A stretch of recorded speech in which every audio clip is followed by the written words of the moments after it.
n'aurait pas de valeur, nous, de toute manière. Au-delà des valeurs, si tu te sens pas de bosser sur un truc parce que il faut rendre un truc vite et que ça te parle pas du tout, c'est peut-être mieux de le dire tout de suite. Extreme! Parkour! Parkour! This is parkour.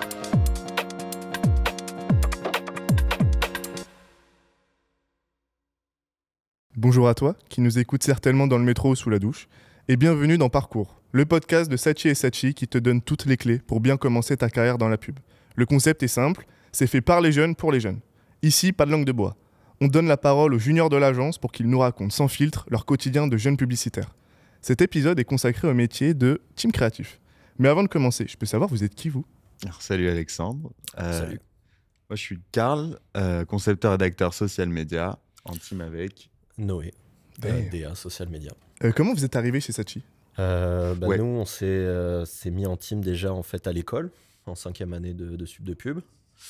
Et à partir de ça, on a fait un petit peu de free pendant un an, pendant le Covid. On s'est bien amusé. Et Ouais. ensuite, on a été contacté par le trafic de Sachi, en Ouais. fait, qu'on avait contacté. Et bon à Un savoir an plus ça. tôt. Ouais. Bon à savoir ça, c'est pas du tout un truc cool. On n'a pas envoyé des robots à l'agence ou des CV super créatifs. On a envoyé un mail juste chez contact@sachi.com. On a été recontacté Et comme ça sans- par le trafic. Donc ça marche. Ça marche. Ça marche. Ouais. Les fameux mails contacts des agences marchent une fois sur 100, mais ça vaut le coup d'essayer. Imaginons que on est dans une faille spatio-temporelle, tu reviens au Moyen-Âge et tu rencontres un de tes ancêtres. Comment tu lui expliques ton métier ? Moi, en tant que DA, je vais prendre une image, trouver une idée pour faire une belle image, pour que les gens s'en souviennent et que ça marque un peu le cerveau, le temps de 5 secondes maximum. Et en tant que concepteur-rédacteur ? En tant que concepteur rédacteur, c'est trouver la façon de dire les choses qui plaît aux gens. Ça fait un peu gros manipulateur, mais après, faut pas se cacher, la publicité, c'est de la manipulation. On change la perception des gens, effectivement. Absolument. Ça fait partie. Mais c'est pas toujours négatif. Non. Ah bah non, la manipulation positive, évidemment. Exactement. Comment s'est passée votre rencontre ? Du coup, vous êtes vus à l'école et vous avez travaillé longtemps ensemble. Ça s'est fait direct, il y a eu une alchimie. Est-ce que vous vous aimez pas au début et après vous avez appris à vous aimer ? Non, on était ensemble en 4e année, mais il y avait beaucoup d'étudiants. Du coup, on Ouais. s'était pas trop eu l'occasion de bosser ensemble. Même pas du tout, je crois. Non, pas du tout. Et c'est en 5e année qu'on a commencé à prendre des briefs en plus petite équipe. Et puis, au bout de plusieurs semaines de cours, on a commencé à prendre des sujets à deux. Et je crois que c'est un prof qui Ouais. nous a lancé. C'est ça, c'est Mr. Pete Kane. C'était un, c'était un prof anglo-saxon qui venait tout droit de Londres, donc les années folles de la pub à Londres, tout ça. Il nous a fait travailler à sa méthode, à sa manière, avec sa méthode. Mhm. Et c'était très marrant, on s'est bien marré, donc on s'est dit pourquoi pas se marrer encore et encore. Sur quel budget vous bossez à l'agence ? Nous, on bosse beaucoup sur le SOMI de SFR, du coup. Social media, du Social coup, les media, réseaux ouais. sociaux. Qui nous prend pas mal de temps. Et après, on essaye de répondre à tous les briefs qui sont communs à tous les créatifs de l'agence. Ouais. Et récemment, on a bossé sur quelques appels d'offres. Ouais. Comment ça fonctionne la répartition de votre travail entre Karl et Noé ? Ouais, Bonne bah question. écoute, c'est tout simple, hein, on a chacun un métier. Donc, moi, je m'occupe principalement de la rédaction, Noé, tout ce qui va être visuel. Et après, pour les concepts, généralement, on trouve à deux. C'est ce qui nous fait kiffer. Ouais, c'est assez naturel. On trouve les idées, on essaie de réfléchir un peu dans notre coin, et puis ensuite on échange à deux. Et puis c'est là ensuite chacun fait un peu sa partie sur laquelle il a son expertise, mais c'est plutôt simple en général. Ouais. Donc en gros, l'intérêt d'un team créa, c'est de combiner donc, un directeur artistique pour la partie visuelle, Noé, et un concepteur-rédacteur pour la partie rédactionnelle, donc ici Karl. Et après, vous brainstormez ensemble, en gros, pour trouver les idées tous les deux, quoi. Ouais, exactement. Et l'avantage de ce fonctionnement, c'est que tu additionnes deux cerveaux pour trouver des idées. Et personne n'a la même culture, personne n'a le même passé. Donc du coup, chacun apporte sa patte à la création. Et c'est ça qui est super intéressant. Et en plus de ça, l'intérêt, c'est de travailler toujours avec le même interlocuteur sur ce genre de sujet. C'est qu'on peut avancer plus vite, on a une méthodologie qui nous est propre, on peut se parler sans filtre sans filtre et ça nous permet d'avancer assez vite, quoi. On peut très vite se dire si une idée est pas bonne, si elle est bonne, si on veut rebondir dessus et tout, et vite passer, vite la mettre en œuvre en fait. Pourquoi vous avez choisi ce métier ? Bien, bonne question. Ouais, bah personnellement, ouais, c'était pour avoir des idées tout le temps, parce que moi j'aime beaucoup avoir des idées. Et enfin, plus particulièrement des solutions, parce que pour moi, une idée, c'est une solution à un problème. Et voilà, dans mon métier, bah, tous les jours, j'ai besoin d'avoir des idées. À l'appel, quoi. Ça me fait plaisir. Et moi, à la base, j'aimais bien faire des photos, le graphisme, tout ça. Et j'aimais bien bidouiller un peu, créer des belles images. Et puis petit à petit, je suis venu plus dans la DA, dans la pub, parce que ouais, pareil, j'aimais bien la manière de réfléchir, comme disait Karl, qu'on trouve des problèmes, des solutions à des problèmes. Et en plus de ça, ce qui est cool dans la publicité, enfin, ça c'est venu un peu après, mais quand tu fais ce métier-là de créatif ou même en général dans la publicité, tu rencontres plein de gens super cool en fait, et pas forcément dans ton agence. Mais par exemple, là, récemment, on a voulu bosser avec des graphistes super connus, enfin qui ont un univers de malade, des réals. En fait, on apprend énormément en parlant avec ces gens-là et en travaillant avec ces gens-là. C'est vraiment cool. Il y a des clichés sur votre métier ? Bah ouais, forcément. Forcément. Quelques-uns qui résistent. Il y en a quelques-uns qui résistent, mais bon, bah, je pense notamment à un film type 99 francs. Bon, c'est l'image d'une époque qui est révolue, je pense. La publicité, c'est plus du tout comme ça. Et même avec les mouvements MeToo, Balance ton agency, des mouvements très importants, bah, il y a plein de choses qui ont changé. Même vis-à-vis il y a 4 ans, 5 ans. Vraiment, ça va de mieux en mieux dans la publicité. Quel est votre conseil à donner à un étudiant qui aimerait aussi faire part de ses idées en agence de publicité, pour trouver par exemple un stage, une alternance ou un CDI ? Bah déjà, ouais, se faire un book. Un book, c'est soit un site, soit un PDF. Enfin, un site, c'est plus sympa. Où tu mets toutes tes créations, enfin surtout les créations dont tu es fier. Dans mes 6... tes 6 projets dont tu es le plus fier, que tu as envie de montrer. Et surtout, le conseil que j'ai à donner, c'est balance-le, envoie-le, parce que sinon, personne ne le verra. Faut pas que tu aies peur qu'on te juge ou quoi que ce soit. Faut vraiment l'envoyer, sinon personne ne le verra et jamais tu te feras remarquer. Et ouais, moi, un conseil que j'aurais bien aimé avoir plus tôt, qu'on m'a donné, c'est de ne pas hésiter à limite harceler, mais à forcer à envoyer son book à un maximum de monde, envoyer des messages sur LinkedIn, envoyer des mails. Et de toute manière, les gens qui ne veulent pas recevoir de messages ou de mails, ils ne vont pas sur LinkedIn, ils se débrouillent pour ne pas en recevoir. Donc les gens qui sont dispo pour regarder ton book pendant 5 minutes, dès qu'ils te répondent, il ne faut pas hésiter à les relancer, parce qu'on n'a pas forcément tout le temps le temps de répondre à des étudiants, etc. Mais si on peut Enfin, je pense que pour beaucoup de créatifs en agence, s'ils peuvent prendre 5 minutes pour le faire, ils vont le faire. Donc, faut pas hésiter à envoyer un maximum de mails, quitte à ce que personne ne réponde. Ça va forcément payer à un moment ou à un autre. Persévérer, ne lâchez rien les étudiants. C'est ça. va Finissez LinkedIn, comme nous. C'est dur de s'intégrer dans une agence, en l'occurrence à Saatchi. Comment vous l'avez vécu ? Franchement, j'ai pas trop l'impression que ce soit dur. C'est toujours plus simple quand on arrive en team, je pense. Ouais.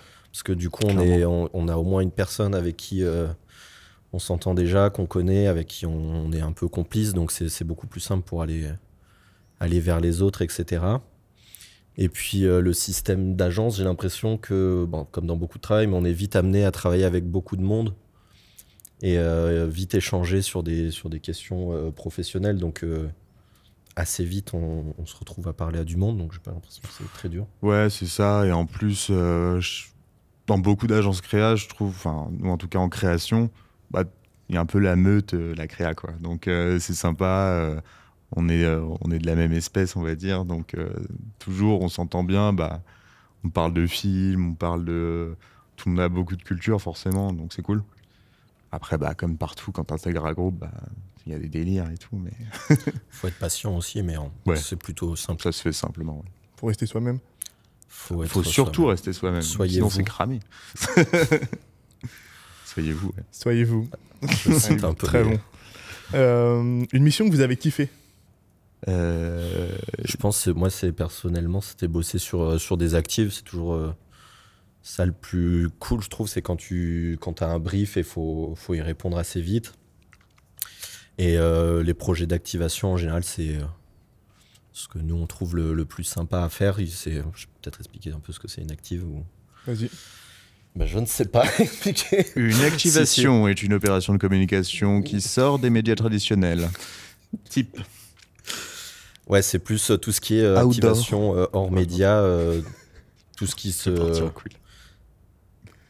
tout ce qui est hors publicité, à la télé, dans la presse, à la radio, c'est toutes les opérations un petit peu de pub qui sortent un petit peu des sentiers battus, où il faut trouver un nouveau moyen que les gens s'intéressent à la marque pour laquelle on parle. Et Ouais, puis, ça, c'est hacker un média, hacker Facebook, trouver une activation à faire dehors. Et en fait, la communication, elle se fait par les after-movies, enfin, les films qui sont faits de ces choses-là, qui sont diffusés après sur les réseaux sociaux.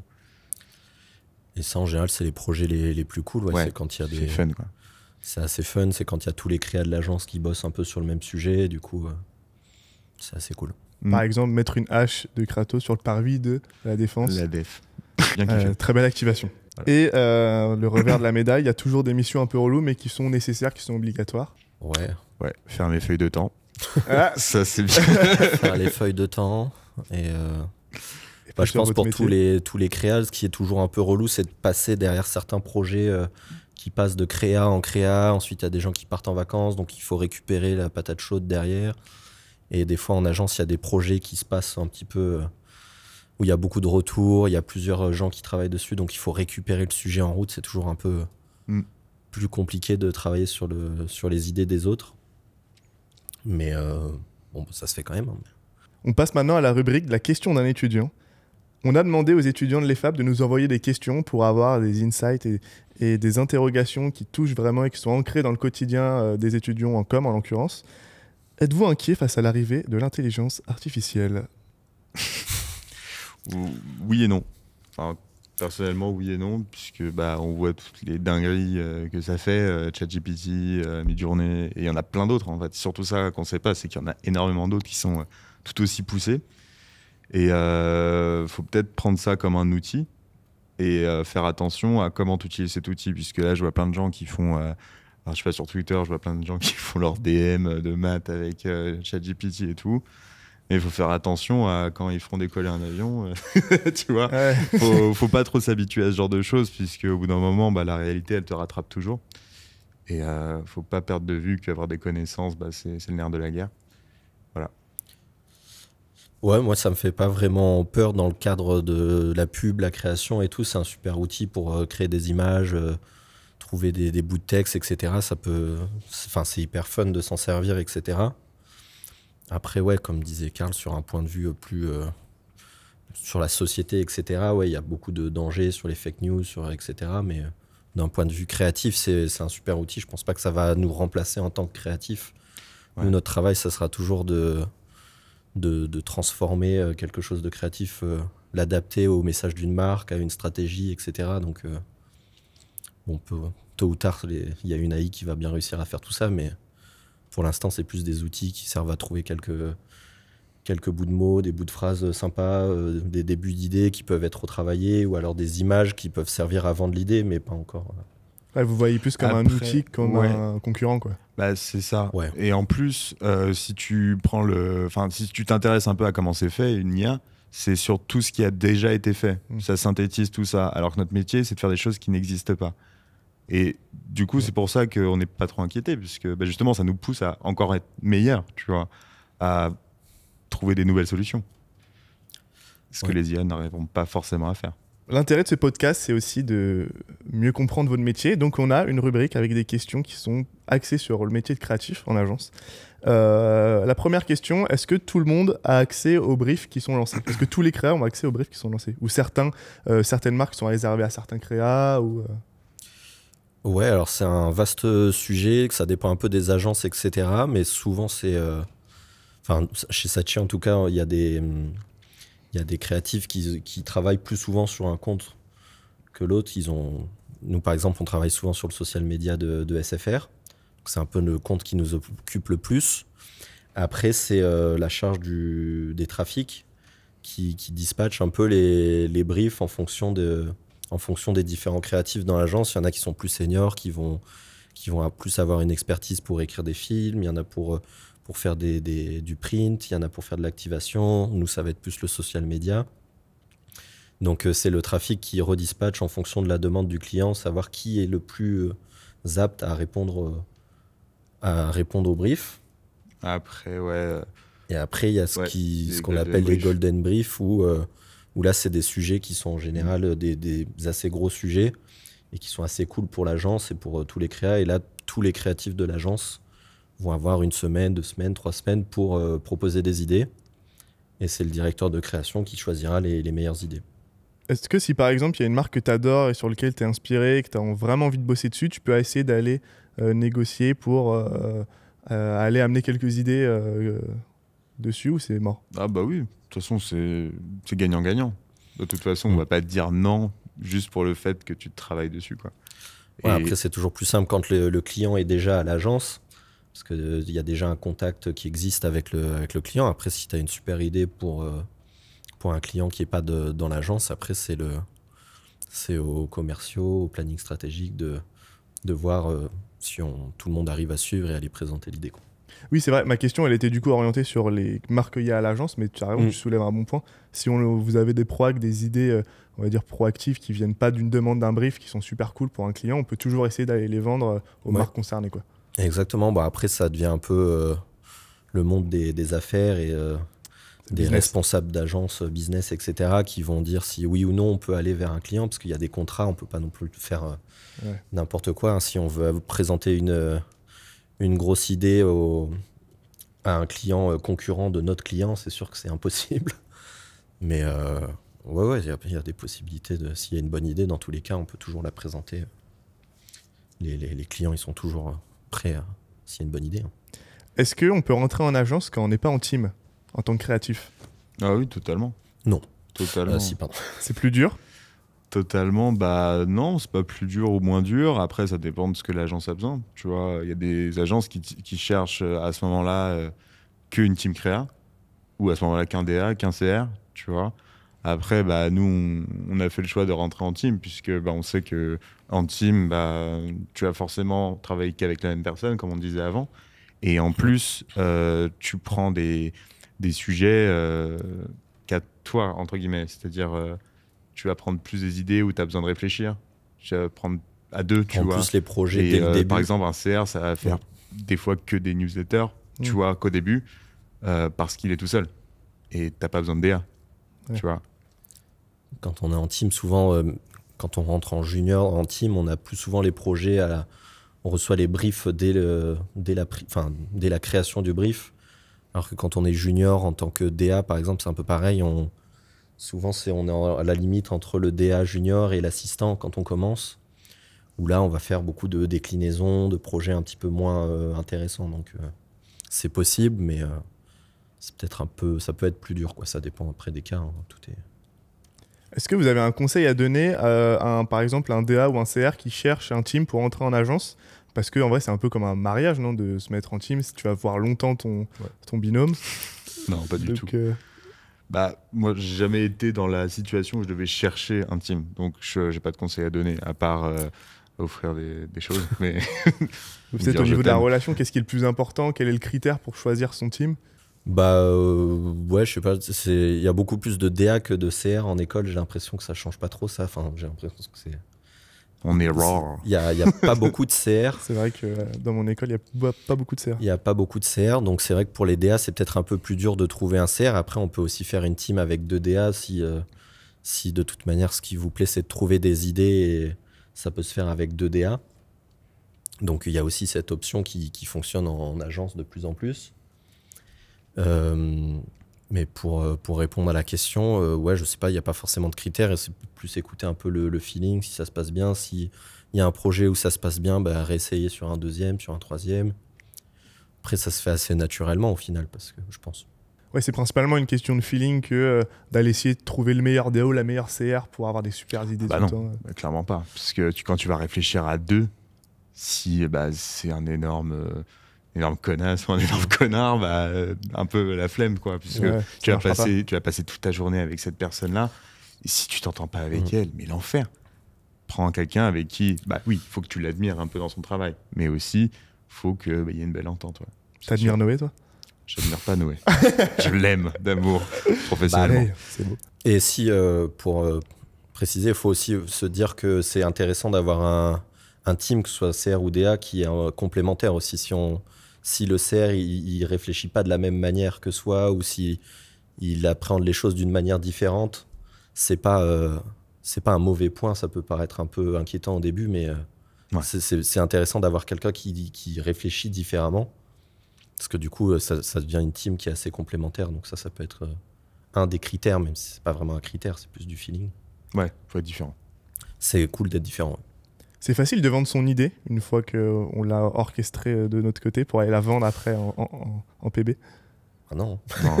Non, c'est tout un art. À la base, le métier de communicant, c'est vendre des tapis. Hein. Je rigole. On vend pas des tapis, on vend aussi des idées. Et quand tu vends des idées, c'est un métier. Hein. Ouais, je pense que c'est limite le plus dur dans le métier, c'est que on apprend en école à trouver des idées, etc. Et après, il y a une grosse période d'apprentissage de comment vendre l'idée. Ouais. Et c'est là où il y a beaucoup de réunions où les commerciaux nous demandent de faire comme ci ou comme ça. Et c'est souvent frustrant. Mais souvent, eux, ils ont l'objectif de vendre le projet. Donc c'est limite le plus difficile parce que souvent, en tant que créa, on a l'idée bien en tête, on sait à quoi ça va ressembler. Moi, en tant que DA, je sais très bien la lumière, comment va être placés les éléments. Mais si j'arrive pas à convaincre si j'arrive pas à l'expliquer aux gens qui l'achètent, ça sert à rien en fait. Donc c'est le plus dur, je pense. C'est ça. La publicité, c'est un métier qui est quand même artistique, il y a une notion de créativité, en l'occurrence. Donc il y a des prix qui les récompensent, au même titre qu'il y a le Festival de Cannes ou les Césars pour le cinéma. Nous, la publicité, on a notamment le plus connu, les Cannes Lions. Donc c'est comme le Festival de Cannes, mais pour la pub. Ça sert à quoi d'avoir des prix pour un créatif? Le bif. Non, pas du tout. Si. Pas du tout, mais si. Mais ça sert un peu à faire monter la cote. Enfin, il y a beaucoup d'enjeux pour beaucoup de monde. Pour une team créa, ça sert à faire monter la valeur de la team un petit peu. C'est une sorte de... C'est comme une compétition de foot ou de sport. C'est le palmarès, quoi. Donc ça va faire forcément augmenter la cote de la team. Ça veut dire que derrière, tu vas travailler sur des sujets plus intéressants, va te faire confiance pour monter sur des choses plus intéressantes. Derrière, tu peux aussi augmenter ton salaire, tu peux te faire voir par d'autres agences, etc. Après, ça a aussi des gros enjeux pour les directions des agences aussi. C'est la même chose, mais à l'échelle de l'agence. Ouais. Et aussi, ce qui est cool, c'est rien qu'à titre personnel, quoi. C'est sympa que ton travail soit reconnu, quoi. Enfin, c'est génial d'avoir Ouais, ton petit la prix, reconnaissance ton petit prix chez toi. De beaucoup de monde, quoi. Trop cool, quoi. Et pour les agences, ça sert à quoi de gagner des prix? Et ben pour les agences, ça va être un petit peu la même chose à l'échelle, à une plus grosse échelle pour toute une agence. Ça va gagner des prix, ça va permettre de faire monter aussi la cote de l'agence pour avoir des nouveaux clients. Ça aide aussi parce qu'il y a une sorte de tampon de la communauté créative, stratégique, enfin communauté de la pub en France ou dans le monde. Donc ça va aider à donner une sorte de tampon. Donc après, pour une agence qui a gagné des prix, c'est beaucoup plus simple d'en gagner d'autres, c'est beaucoup plus simple d'avoir des nouveaux clients. Même de recruter des gens, quoi. De recruter, de faire venir des talents. C'est toujours plus... Pour une team créa qui a déjà un beau palmarès, c'est beaucoup plus enviable d'aller chez... C'est ça. Et même à titre personnel, c'est super cool, tu vois, que ton travail soit salué par un prix reconnu par tous les publicitaires. C'est quand même un peu un Graal, quoi. Après, faut pas que ça soit une finalité, mais... Ça fait plaisir. C'est ça, ça fait plaisir. Comment vous faites quand vous avez plus d'idées, quand vous avez la petite panne d'inspi? Tu forces. Franchement, il n'y a pas de secret. Si t'as pas d'idée, de toute façon, une idée, c'est un pop, quoi, dans ta tête. Donc, de toute façon, déjà, de 1, faut pas stresser. Ça sert à rien. Faut jamais se laisser envahir par le doute. et être du coup complètement frigorifié par la peur de pas réussir, quoi. C'est un peu idiot. Et après, bon, bah, tu fais d'autres choses pour t'aérer l'esprit. Et voilà, dans le métro, ça pop ou quoi, mais faut pas te stresser, parce que sinon, c'est le pire, quoi. Ça Non. bloque. Ouais. C'est ciao. Ouais, moi, souvent, ce qui fonctionne, c'est de faire une pause, de faire autre chose, d'y revenir plus tard, un jour plus tard ou 2 heures plus tard. Ou sinon, ce qui fonctionne assez bien, c'est de poser une idée, peu importe, même si c'est nul. Et si c'est nul au point de même pas en parler à sa team parce qu'on sait que c'est pourri, au moins de poser quelque chose. Et c'est toujours plus facile de rebondir sur une idée pourrie que sur rien du tout. Et ça aide un petit peu à se décomplexer de la page blanche, etc. Donc, même une idée naze. Souvent, c'est marrant de faire l'exercice inverse, de réfléchir à quelle serait la pire idée possible pour un brief. Et ça enclenche un peu le cerveau pour trouver une bonne idée derrière. Donc, c'est marrant. Et ça fait quoi de se faire jeter une idée? Ça fait pas plaisir. Ça fait pas très plaisir. C'est sûr, mais il faut mettre de côté un peu l'affect et tout. Ça Ouais. arrivera toute ta vie. Ouais, 90% de trucs qui sont jetés, et après, Exactement. 10% qui sont achetés. C'est le travail. Il y a beaucoup plus d'idées qui vont être jetées quand tu es créatif en agence que d'idées qui vont être achetées, parce qu'il y a 1000 raisons de tuer une idée. Donc, ouais, il faut juste être habitué à en présenter plein et se dire qu'il y en a une sur 4 ou sur 5 ou sur 6 ou sur 10 qui va passer. Et puis, il y a tellement de raisons que ça passe pas qu'au bout d'un moment, on s'y habitue. Après, il y a des idées qui sont plus difficiles qu'on aime vraiment et qu'on a envie de les amener au bout. Donc, c'est plus dur que d'autres. Mais... On passe maintenant à la rubrique accident de parcours. Racontez-nous un moment gênant que vous avez vécu à l'agence. T'en as un, toi? Non. Aucun moment gênant? Bon, je commence. Vous n'êtes pas les petits anges, moi je vous connais. Je peux vous dire qu'on a eu. Moi, un moment gênant, c'est un problème de compréhension via Teams, je crois, où un commercial m'a demandé de venir en bouclage, de descendre au bureau du DC en bouclage, et je me suis pointé dans le bureau sans toquer, sans rien dire, alors qu'ils étaient à la réunion d'avant. Donc du coup, il y a toute une réunion avec les DC, les directeurs commerciaux, tout le monde qui m'ont dit « Mais qu'est-ce que tu fous là Barre-toi, en fait. » Est-ce qu'il y a un petit moment, ils t'ont regardé, ils ont rien dit, et après ils se sont fait, mais en fait, qu'est-ce qu'il fout là, ce gars? Exactement, ouais, ils m'ont tous regardé un peu de dire « Mais qu'est-ce qu'il fout là ?» Et puis ils m'ont dit « Mais c'est pas... Qu'est-ce que tu fais? Barre-toi, quoi. » Dégage. Et du coup, ils m'ont dégagé et je suis revenu 10 minutes plus tard parce que c'était pas mon tour. Mais voilà, c'était un petit moment de gênance. Il y a un petit moment de gênance. Ah, c'est je viens de m'en excellent, ça. rappeler aussi. Ouais, c'est pas mal. Hein. Putain, j'aimerais pas le vivre. Petit moment de solitude, quoi. Ouais. Je viens de me rappeler d'un truc. Ça m'a fait penser à un truc une fois en agence. Pareil, je parlais d'une pub que je venais de voir à la télé, que j'avais pas trop apprécié. Et on en parlait à 4, avec 4 personnes de l'agence. Et là, je commençais à dire ah putain, moi j'ai pas du tout aimé, je le trouve conne, y a rien, c'est pas bien. Voilà, je disais totalement ce que je pensais. Je n'avais pas réalisé qu'en face de moi se tenait la personne qui avait écrit cette publicité et réalisé. Donc voilà, des fois, il faut un peu apprendre à la fermer, puisque Gros conseil. On veut Ouais. savoir ce qui s'est passé après. Fermez-la. Qu'est-ce qu'il a répondu? bah, justement, le pire, c'est qu'il a rien dit. Il a rien dit et je l'ai su après. Et là, t'es pas bien. Et là, t'es pas du tout bien. Tu le regardes plus dans les yeux, quoi. Bah, si, mais tu sais que t'es une merde, quoi. Non, mais après, faut dire ce qu'on pense toujours. Mais faire attention. Choisir à qui on le dit. C'est ça. Et un moment génial que vous avez passé à l'agence. Parmi tous les moments géniaux que vous passez, mais un en particulier. Bah, c'est effectivement Golan. ouais, je sais pas si j'ai vraiment un moment en particulier. C'est plus tous les petits moments qui s'accumulent d'ambiance. Ouais, souvent les pôles créa d'agence et à Saatchi, c'est quand même bien le cas, donc c'est cool. C'est quand tous les créatifs pètent un câble en même temps en fin de semaine, en fin de journée, où tout le monde commence à faire n'importe quoi, ou quand ça part en foot dans l'open space. C'est vrai que ça rigole bien dans votre open C'est space. des moments À un cool, ouais. moment, l'année dernière, on avait mis une poubelle couchée. Donc la poubelle est en forme de Une carré. petite lucarne. Et du coup, voilà, Les on a connaisseurs fait la sauront. lucarne de Saatchi. Et on tirait de genre 7 mètres et il fallait rentrer le ballon dans la poubelle, quoi. C'était Et des ça, bons c'est moments. super marrant. Non, mais en vrai, on s'est tapé des grosses barres. On a le droit de dire non quand on veut pas bosser sur un sujet qui est trop éloigné de ses valeurs. Alors, j'ai jamais essayé, mais je pense qu'on peut toujours dire non à... Disons, on n'a pas de valeur, nous, de toute manière. Non, Si, bah, je pense que tu peux toujours dire non. Tu peux dire non à un sujet où, même si tu te sens, même au-delà des valeurs, si tu te sens pas de bosser sur un truc parce que tu connais littéralement rien et que il faut rendre un truc vite et que ça te parle pas du tout, c'est peut-être mieux de le dire tout de suite. Après, les valeurs, ouais, s'il y a des clients dans l'agence ou avec des valeurs qui sont pas du tout les tiennes, mieux vaut ne pas venir dans cette agence et trouver des agences où les clients correspondent plus à tes valeurs. Parce qu'une fois que tu es dedans, tu as signé. Tu bosses. Vaut mieux choisir avant pour le coup, ça.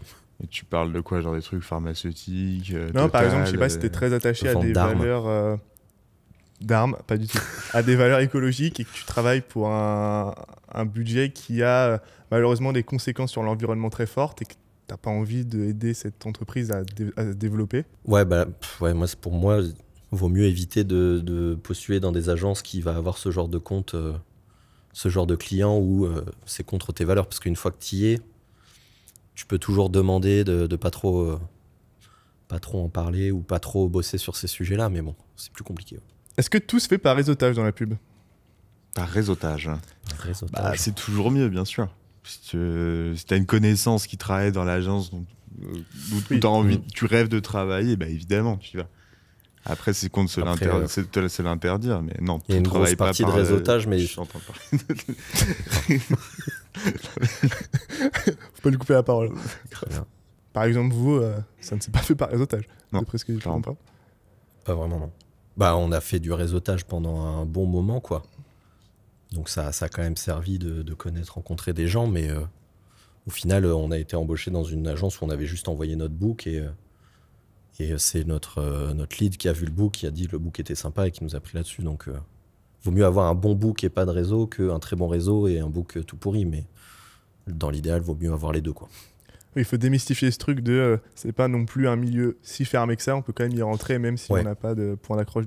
Non, en bah, avance. tant que tu as un bon dossier, que tu bosses, etc., Faut persévérer, putain. faut persévérer. Mais c'est ça. C'est comment le rythme de taf? Vous commencez tôt, vous passez votre vie au taf? Ça fait des charrettes ou quoi? Bah écoute, non, on vient à l'agence vers 10h. Pour le soir, bah ça dépend, franchement. Mais vraiment pas souvent de charrette, enfin limite pas du tout. L'agence, Charrette, justement, un mot enfin, pour désigner le fait que on reste tard à l'agence. Pardon, je t'ai coupé. c'est ça. T'as plein de choses dans ta petite charrette que tu dois vite amener le soir même. Mais ouais, non, l'agence, elle fait vraiment attention à ça. De pas faire de charrette et tout, donc c'est plutôt cool. Est-ce qu'il y a du télétravail? Bah ouais, le lundi et le vendredi, du télétravail. Ça vous plaît? Donc ouais, bah pour moi, c'est les meilleurs jours pour faire du télétravail. Oui, ça va. C'est pas trop dur de bosser en team en télétravail? Non, en vrai, ça va. Hein. Bah, avec tout le Covid, on a quand même l'habitude maintenant de bosser à distance. On arrive à la partie préférée des internautes. Le money time. Les questions qui parlent de thunes. Alors les Le gars, bif. combien ça gagne? Bah, nous, je pense qu'on bosse dans le groupe Publicis, donc il y a des grilles un petit peu pour les gens qui arrivent en CDI et tout. Je crois que c'est entre 28 et 35, je crois. Ouais. Truc dans le genre. Annuel. Annuel. Brut ou net. Vous êtes comment par rapport à cette grille? Dedans, au-dessus, en Bah, dessous? on est pile dedans, Pile dedans. pile au milieu. Ouais. Plus malin, feront le calcul.